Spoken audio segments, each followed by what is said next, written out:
tu aurais dû mourir à la place de papa. Johanna, la fille d'Edna, prononce froidement la phrase. Cette déclaration, dénuée de toute émotion, est le prélude à une série d'événements qui vont ébranler les fondations de la vie d'Edna. Johanna, décrite comme une femme à la langue acérée et aux yeux perçants, avait toujours eu une relation complexe avec son père, Harold, qui l'adorait, mais dont l'amour semblait toujours lié à des avantages matériels. Après la mort d'Harold, les visites de Johanna se sont intensifiées, non pas par chagrin, mais par un intérêt manifeste pour les biens de sa mère, en particulier la maison familiale. Edna, malgré son âge, est une femme perspicace. Elle remarque les manœuvres de sa fille, ses questions insistantes sur la valeur de la maison et ses suggestions de « réduire la taille ». La tension atteint son paroxysme lorsqu'Edna surprend Johanna fouillant dans les dossiers de son père. 2 jours après la remarque blessante de Johanna, cette dernière se présente avec un document qui prétend être le testament d'Harold, léguant la maison uniquement à Johanna, sans aucune mention d'Edna. Ce document, un faux grossier, est un coup de poing pour Edna, qui reconnaît immédiatement la supercherie.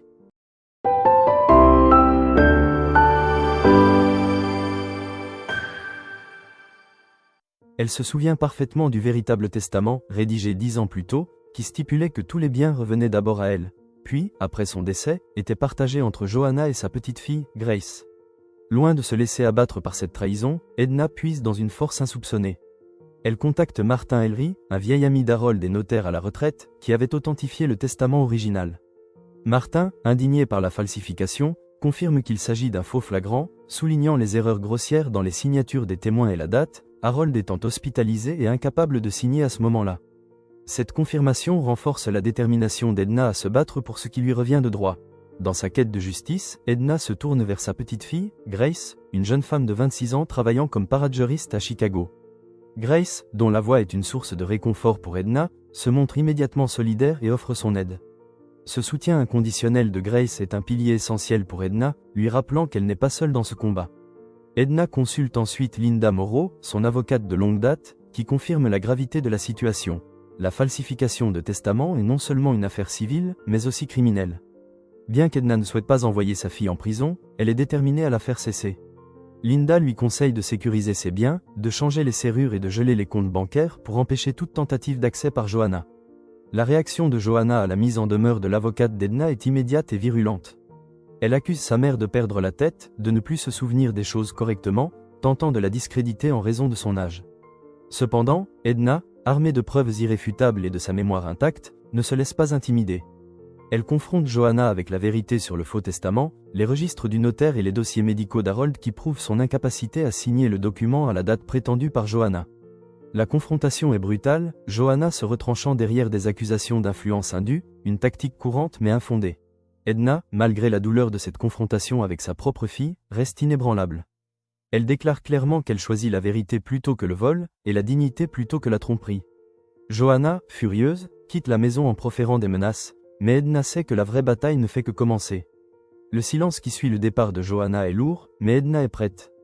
Elle change les serrures de sa maison, un acte symbolique de reprise de contrôle, et continue de rassembler des preuves, notamment en visitant le bureau du greffier du comté pour obtenir des copies de l'acte de propriété et du testament original. Le récit met en lumière la force intérieure d'Edna. Malgré la trahison de sa fille, elle refuse de se laisser définir par la douleur. Elle se souvient des moments passés avec Harold, de sa lucidité et de sa volonté de lui laisser la maison. Elle se bat non seulement pour ses biens, mais aussi pour la mémoire de son mari et pour sa propre intégrité. Le soutien de Grace est un baume pour son âme, lui rappelant l'amour et la loyauté qui existent encore dans sa vie. L'histoire se termine sur une note de victoire personnelle pour Edna. Elle a non seulement réussi à protéger ses biens, mais elle a également retrouvé sa dignité et sa confiance en elle. Elle a appris à se défendre, à ne plus se laisser manipuler et à affirmer sa propre valeur. Le récit est un témoignage puissant de la résilience humaine face à la trahison, soulignant l'importance de la vérité, de la justice et de l'autodétermination. Edna, bien que marquée par cette épreuve, en ressort plus forte, plus sage et plus consciente de sa propre force intérieure. Elle a traversé la tempête et en est ressortie entière, prête à affronter l'avenir avec une nouvelle perspective et une détermination inébranlable. La machination de Johanna est révélée dans ses moindres détails. Elle ne se contente pas de falsifier un testament, elle tente de manipuler sa mère en la faisant douter de sa propre mémoire et de sa santé mentale. La rapidité avec laquelle Johanna agit après le décès de son père, ses visites fréquentes et ses questions insistantes sur la valeur de la maison, tout cela indique une préméditation. Edna, cependant, n'est pas dupe. Sa connaissance intime de l'écriture de son mari et sa mémoire des événements passés lui permettent de déceler la supercherie. Le notaire Martin Elry joue un rôle crucial en confirmant la falsification, non seulement en comparant les signatures, mais aussi en soulignant l'impossibilité pour Harold de signer un tel document alors qu'il était gravement malade à l'hôpital. L'indignation de Martin face à cette fraude, qu'il considère comme une insulte personnelle à son ami décédé, ajoute une dimension émotionnelle à la bataille juridique. La stratégie légale d'Edna est méticuleusement planifiée. Sous les conseils de Linda Morrow, elle prend des mesures immédiates pour sécuriser ses actifs. Geler ses comptes bancaires, révoquer la procuration de son fils, qui s'avère être complice des tentatives de virement frauduleux, et changer les serrures de sa maison. Ces actions, bien que douloureuses, sont essentielles pour protéger son patrimoine et envoyer un message clair à Johanna. La lettre de mise en demeure, livrée par coursier, est le premier coup officiel dans cette guerre familiale. La réaction de Johanna, mêlant colère et tentative de discrédit, ne fait que renforcer la détermination d'Edna. Le personnage de Grace, la petite fille d'Edna, est un rayon de soleil dans cette période sombre. Sa loyauté inébranlable et son soutien actif sont un contrepoint essentiel à la trahison de Johanna. Grace, en tant que paradjuriste, offre non seulement un soutien émotionnel, mais aussi une aide pratique, se tenant prête à venir en aide à sa grand-mère si la situation dégénère. Cette relation intergénérationnelle met en évidence l'importance des liens familiaux authentiques, par opposition aux relations basées sur l'intérêt matériel. Le récit met également en lumière le rôle de la communauté. La voisine d'Edna, Myriam, bien que distante ces dernières années, se montre solidaire et offre un soutien moral. Sa propre expérience avec son fils, qui a tenté de la forcer à vendre sa maison, crée un lien de compréhension et de solidarité entre les deux femmes. Ces interactions, bien que brèves, rappellent à Edna qu'elle n'est pas seule et que la gentillesse et le soutien peuvent venir de sources inattendues. Au fur et à mesure que l'histoire progresse, Edna subit une transformation profonde. Initialement sous le choc et blessée par la trahison de sa fille, elle se relève progressivement pour devenir une femme forte et déterminée. Elle refuse de se laisser définir par les actions de Johanna ou par son âge. Chaque étape de sa riposte légale, chaque confrontation avec sa fille, renforce sa conviction et sa dignité. Le changement des serrures, la visite au bureau du greffier, la préparation de son dossier, tout cela contribue à sa reconquête de soi. Elle ne se bat plus seulement pour sa maison, mais pour son intégrité, sa mémoire et l'héritage de son mari. La fin du récit est une célébration de cette transformation.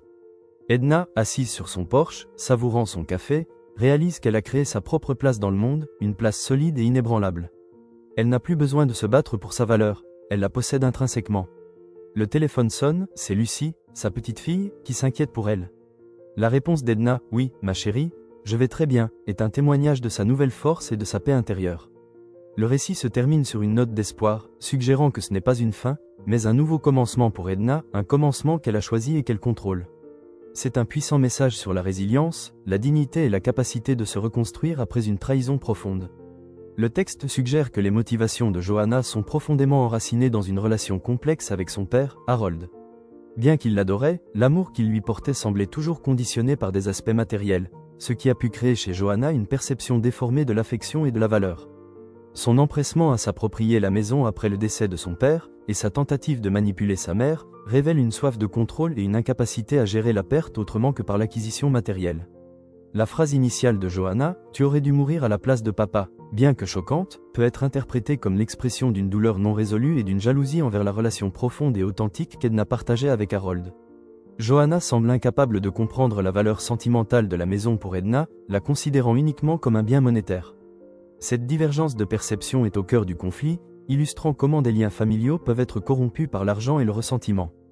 Tout au long du récit, la mémoire d'Edna est un élément central de sa défense. Johanna tente de la discréditer en affirmant que sa mémoire lui fait défaut en raison de son âge. Cependant, c'est précisément la clarté et la précision des souvenirs d'Edna qui lui permettent de déjouer la machination de sa fille. Elle se souvient des détails du testament original, de l'écriture de son mari, et même des circonstances de son hospitalisation, prouvant ainsi l'impossibilité de la signature du faux testament. Cette insistance sur la vérité et la mémoire est un puissant contre-argument aux tentatives de manipulation de Johanna. Le récit souligne que la vérité, même si elle est douloureuse, est le fondement de la dignité et de la justice. La capacité d'Edna à se fier à ses propres souvenirs et à ne pas se laisser influencer par les mensonges de sa fille est un témoignage de sa force intérieure et de son intégrité. La maison n'est pas seulement un bien matériel dans ce récit. Elle est un symbole puissant de la vie d'Edna, de son mariage avec Harold, de sa maternité et de son identité. Chaque recoin de la maison est imprégné de souvenirs et d'expériences vécues. La tentative de Johanna de s'emparer de la maison est donc une attaque directe contre l'identité et l'histoire d'Edna. En se battant pour sa maison, Edna se bat pour son passé, son présent et son avenir. Le changement des serrures est un acte symbolique fort, marquant la reprise de possession de son espace physique et émotionnel. C'est une déclaration d'indépendance et de souveraineté. La maison devient un refuge, un lieu où Edna peut se reconstruire et affirmer sa propre existence, loin de l'influence toxique de sa fille. La fin du récit, où Edna s'assied sur son porche, savourant son café, symbolise cette reconquête de son espace personnel et de sa paix intérieure. Elle n'est plus une victime, mais une femme qui a su se défendre et créer un environnement où elle peut s'épanouir. Le parcours d'Edna tout au long de ce récit est un témoignage émouvant de la capacité humaine à surmonter la douleur et la trahison. Au début, elle est confrontée à une déclaration déchirante de sa fille, une phrase qui résonne avec la perte et le chagrin. Cette douleur initiale est amplifiée par la découverte de la falsification du testament, une trahison qui va au-delà du matériel pour toucher le cœur même de sa relation maternelle. Edna ne se contente pas de subir, elle réagit. Son silence initial n'est pas une faiblesse, mais une force, une période de réflexion qui lui permet de formuler une stratégie. La décision de contacter Martin, le notaire, et Linda, l'avocate, n'est pas prise à la légère. Elle est le fruit d'une détermination calme et calculée. Chaque étape de son action est empreinte d'une dignité qui contraste fortement avec la vulgarité des actions de Johanna. La confrontation avec Johanna est un moment clé de son voyage émotionnel. Malgré les tentatives de sa fille de la rabaisser et de la faire douter d'elle-même, Edna reste inébranlable. Elle refuse de se laisser définir par les mensonges et les manipulations. Ce n'est pas seulement une bataille juridique, c'est une bataille pour son identité et son estime de soi. La force qu'elle trouve en elle-même pour affronter sa propre fille, pour lui dire la vérité sans colère ni haine, est remarquable. Elle ne cherche pas à détruire Johanna, mais à se protéger, à préserver son intégrité. Cette distinction est cruciale et souligne la profondeur de son caractère. Le soutien de Grace, sa petite fille, est un baume pour son âme. La relation entre Edna et Grace est un contrepoint lumineux à la toxicité de la relation avec Johanna. Grace représente l'espoir, la loyauté et l'amour inconditionnel. Sa présence rappelle à Edna qu'il y a encore de la beauté et de la bonté dans le monde, même au milieu de la trahison. Les petites attentions, comme la liste de courses pour Grace ou le choix de la couette bleue, montrent la tendresse et l'amour qui subsistent en Edna, malgré tout ce qu'elle a traversé. La fin du récit est une apothéose de la résilience d'Edna. Elle ne se contente pas de gagner la bataille juridique, elle gagne une victoire bien plus profonde sur elle-même. Elle réalise qu'elle n'a plus besoin de se sacrifier pour les autres, qu'elle a le droit de vivre pour elle-même. La maison, qui était au centre du conflit, devient un symbole de sa liberté retrouvée. Elle n'est plus un fardeau, mais un sanctuaire. Le récit se termine sur une note de paix et de renouveau, avec Edna savourant son café sur le porche, consciente de sa propre force et de la nouvelle vie qui s'offre à elle. C'est un message puissant sur la capacité de l'esprit humain.